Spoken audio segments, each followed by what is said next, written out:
Hi guys! What's up guys? Welcome back to my YouTube channel. It's me again, Mommy Che. So guys, 1:04 na po ng tanghali, no? And meron dumating na mail. Ang mail ay puro mga basura, guys. Ganito dito sa Amerika, guys. Look. Kapag nagme-mail sila sa'yo, meron kasi mga mailbox every houses sa harapan yan.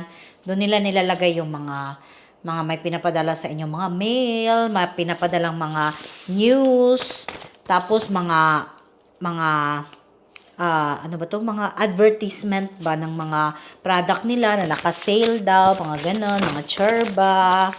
So marami. Tapos ito mga coupons, guys, ayan. Yan. Polio Loco coupon, no? Tapos ito pa. Ano to? Daltaco for dad. Alam mo naman yung asawa ko, guys. Gusto niya yan. Ito. Keep natin yan. Tapos the rest, itapon na natin. I hope everyone is doing amazing! Talagang napakaganda ng ating araw for today, mga guys. So, thank you, Lord. It's another day, Lord. Thank you so much, Lord, for all the blessing that you pour into me and to my family, Lord. Thank you for the guidance, for the help, Lord, financially, emotionally, physically, Lord. Thank you very, very much, Lord. Sa araw-araw po, no, and also sa blessing na alam niyo na, sa araw-araw na ginigising tayo ng Panginoon, we're so blessed and thankful and grateful, mga guys. Anyway, maglaba tayo. Sure! Kunin po natin ang ating mga labahan, guys, kasi actually, kagabi ko pa to siya nalabahan, no? Kailangan natin yan i-fold today at ngayon din at ngayon din. Kahit tayo ay bago lang umuwi galing sa trabaho, kailangan na naman po natin magtrabaho dito, guys. The life of being a yaya here in the America. Yaya doon sa aming mga kliyente. Tapos, yaya din dito pagdating sa bahay, guys. Which is natural lang. Kasi sino ba naman ang gagalaw dito sa bahay, guys? 'Di ba? Talaga naman ang ilaw ng tahanan. Ayan. So, happy day today, guys. Thank you, Lord. Kasi kahapon, nag-send po yung aking, actually, ano ko ba siya? Wife kasi siya ng uncle ko. So, auntie ko siya, no? Pero mas bata pa siya sa akin. Anyway, nag-send siya sa akin ng video and pictures. And it makes me happy na talagang yung aking project na pinapagawa sa Pilipinas ay matatapos na, guys. Konting push na lang. Tapos na ang mga units.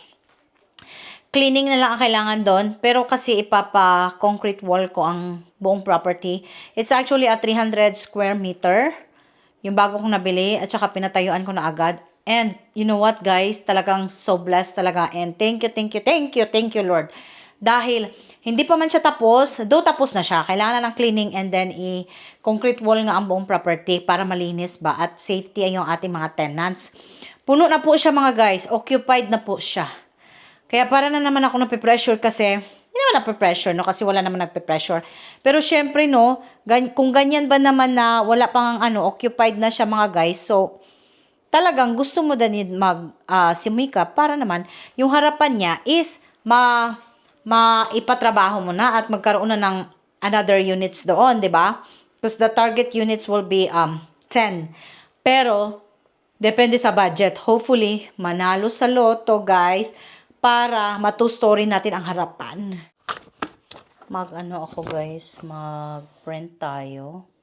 This one, guys, bukas, hindi bukas, pero ito ay SPA, Special Power of Attorney, ang ating ipa-photocopy. Grabe, no? Ang daming requirements. Diyos ko, nakakairita kasi only in the Philippines talaga.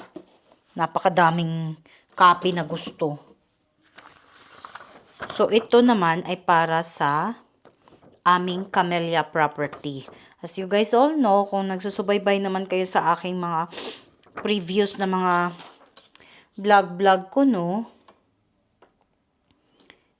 makikita nyo na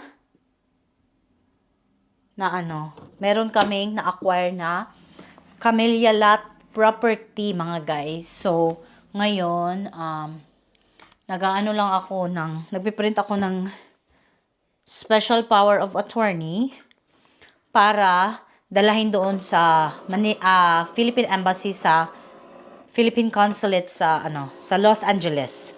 So bababa kami doon sa Thursday mga guys. Kaya gawin na natin 'tong pagpiprint. They do need 4 copies. Yung Camilla mismo.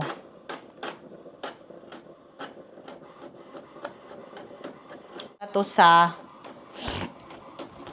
aking sister. Amin ang property pero sister ko na para siya ang magpirma-pirma ng mga tsurba at magpay, mga ganon. Kumbaga binibigyan ko ang aking sister ng rights. Rights. Charot.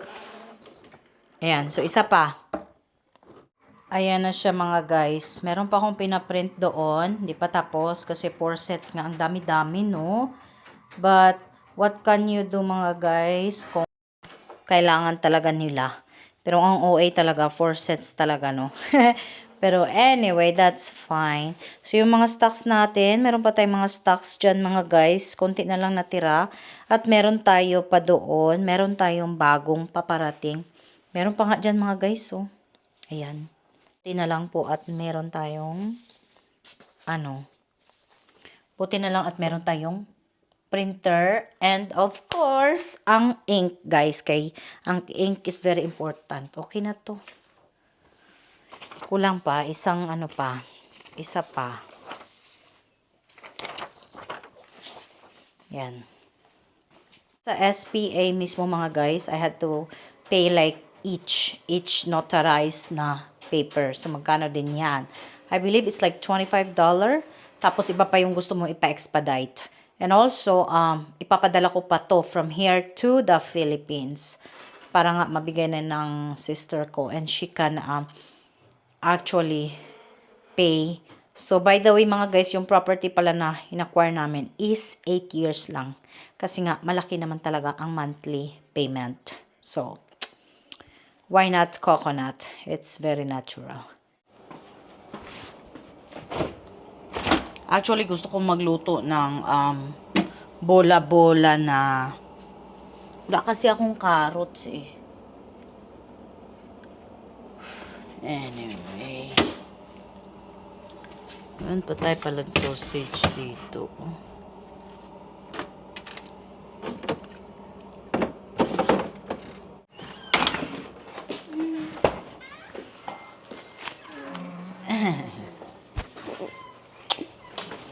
Can we go to the monster truck? No. What do we got free, Gabriel? Buy one, get one. How are you? Oh yeah, I was. Why? Because we did the monster extra mile. We had to run the whole school 2 times Oh, okay. in under 14 minutes. I got 12:45. Oh, okay. Hey, baliktad imong t-shirt. That's supposed to be the front. Maybe this one. What? No, the front is this one in the back. Well, I don't care. It's too late. Can we go to the store? And nandito na si Cassie. Ladies, there's no snacks. We have snacks there. Cookies. We don't have chips. Yeah. Oh, I think there's extra chips in my table. Cupboards, Eddie. When you open those all the way. Go check my table. Oh, my side bed. I see you. We're out of whipped cream. You want salmon for dinner? Oh, sick. Oh, you don't want? Okay. I don't know what I want. All right. Will you let me know ahead of time, please? Guys, kainin natin tong shrimp na leftover. Mommy, where's my milk? Go get it. Big boy na siya, guys. Kain tayo, guys. Actually, leftover lang to na shrimp. Hindi ko alam bakit itong mga bagets, hindi masyadong nakain ito. Siguro next time. I-ano ko siya yung tempura good.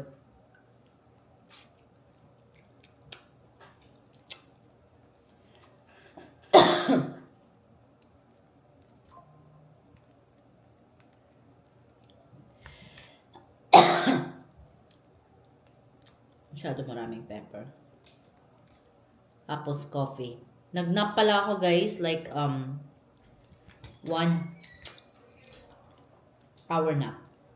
Power nap. I'm annoyed now. Why? Did you see the chips? Yeah, and then I go in my room, and then I'm like, yeah, whatever. Jesus, what did I do? Leave me alone. I just got home. I didn't do nothing. Awayan sila ng away. Ng ama niya. Bahala sila dyan.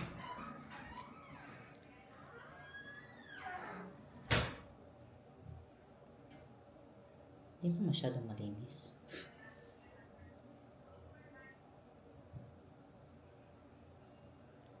So yun na nga, nag-bake ako ng manok guys, yung AC lang na manok. Pero itatry ko pa rin gumawa ng, ano ba tawag na to? Itatry kong gumawa ng tuna bola-bola. We will see.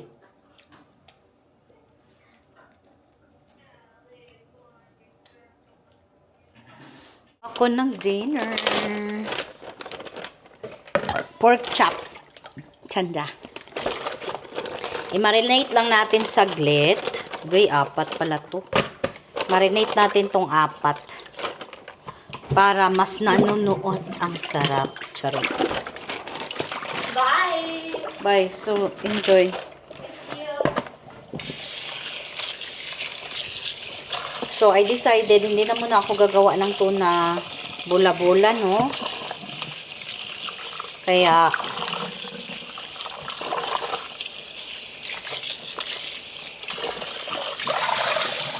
bukas na lang.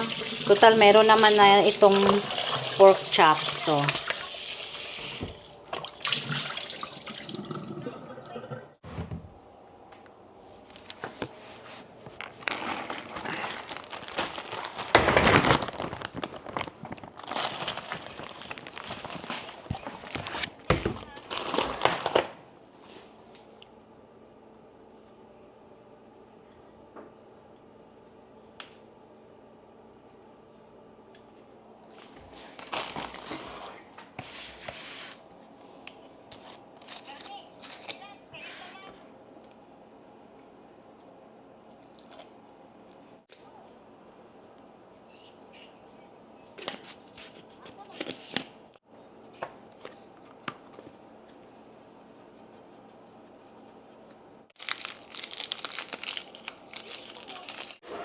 luto na yung dinner.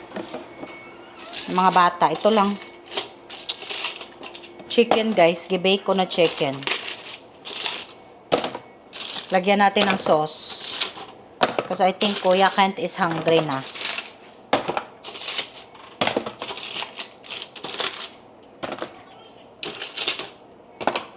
Kas, can you close the door, please?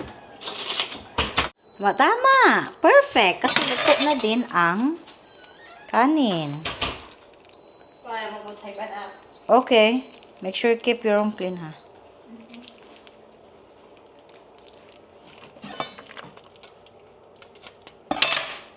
Medyo manghang at ito siya ng konti. Yan.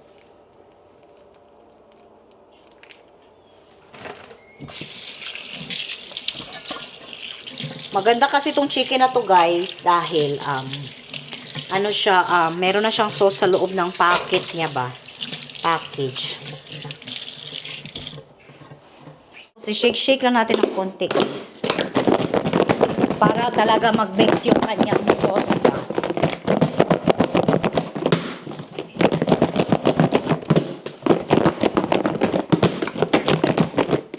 Yan. Mamaya ulit. I think yung minarinate ko na I'm not gonna be able to eat it. Yung gimarinate ko na na baboy. Pero wait lang. Kasi kuha muna tayo ng foodang. Dahil baon natin para sa ating work. Dapat konti lang guys. Alam nyo na, tayo po ay diet. Dietan. So, eto na lang. Lagay natin yung manok dito. Ayan guys. Magbaon tayo ng manok. Yan. Dito na lang siguro, no?